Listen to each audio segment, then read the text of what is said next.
Good afternoon, respected guests.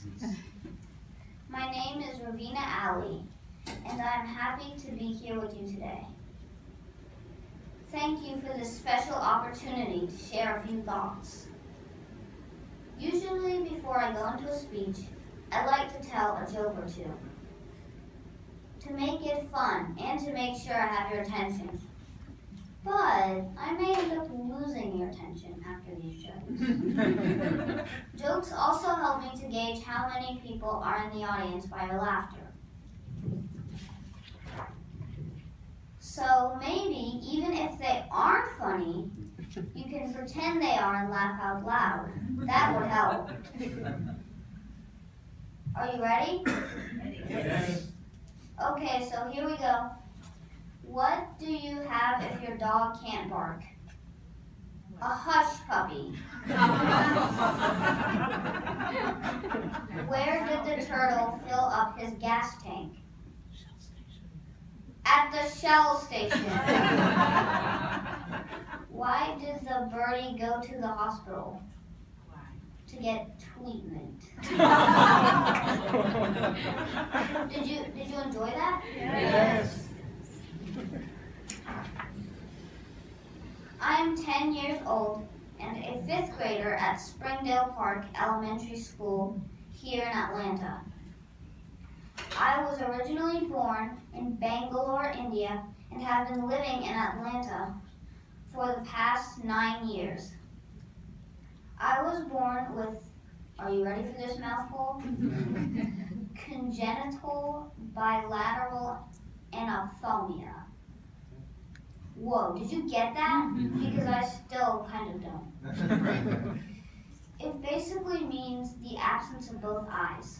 So I prefer to say I was born without eyes.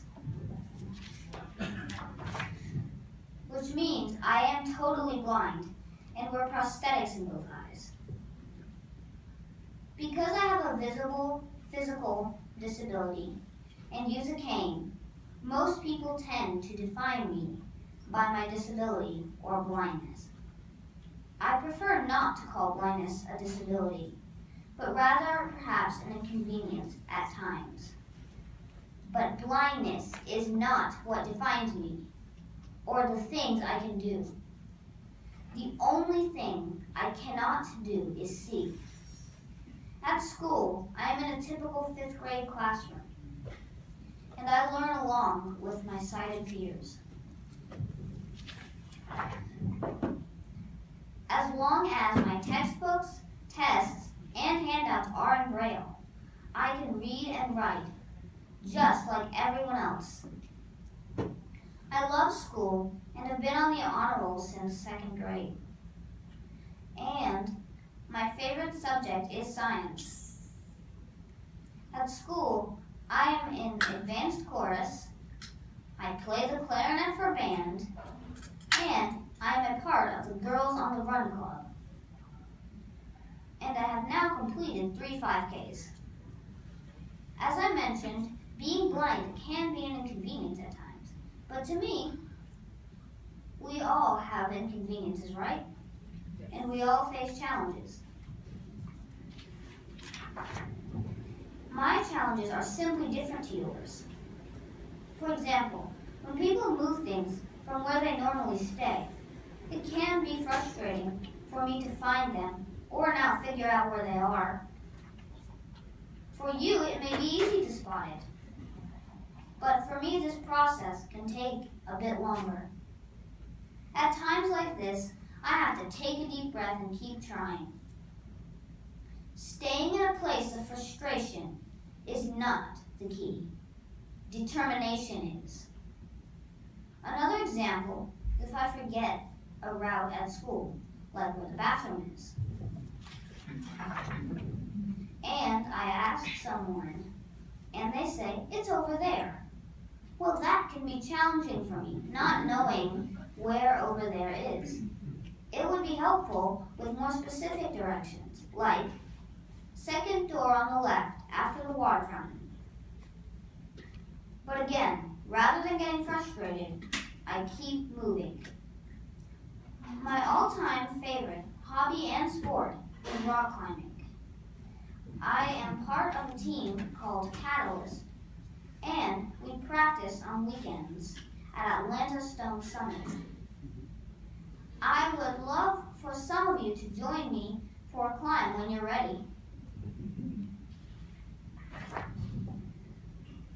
My coaches work with me to follow the clock system when climbing.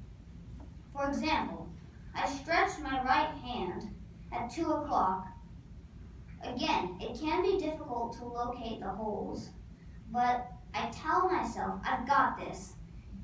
I've been taught to not give up and persevere no matter what obstacles I face. When I am on the wall, my only focus is to reach the top by taking one hole at a time. Sometimes after an hour and a half of climbing, or in a competition, I may feel a little tired. I take a break, take a deep breath, and remind myself not to give up. No matter the obstacle or challenge. Last summer, I placed third in the U.S. Adaptive Rock Climbing National Championship.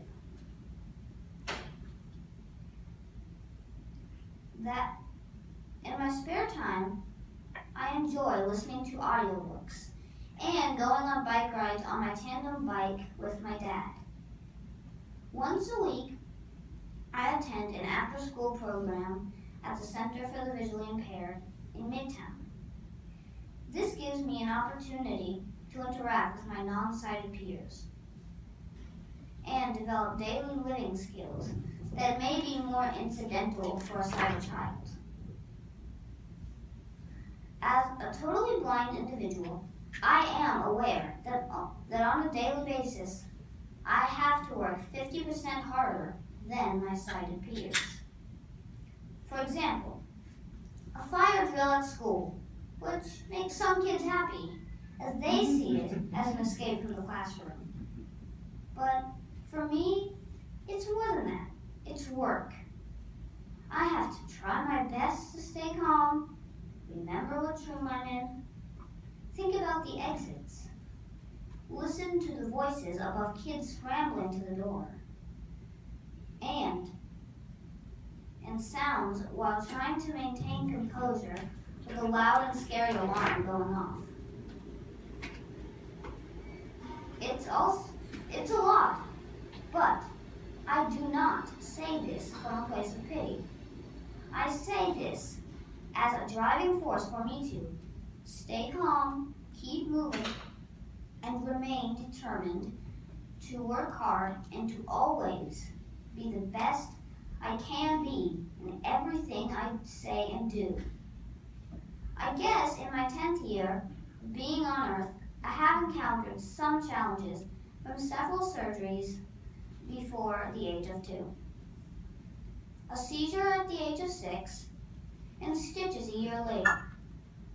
Some would say I've had my fair share of adversities.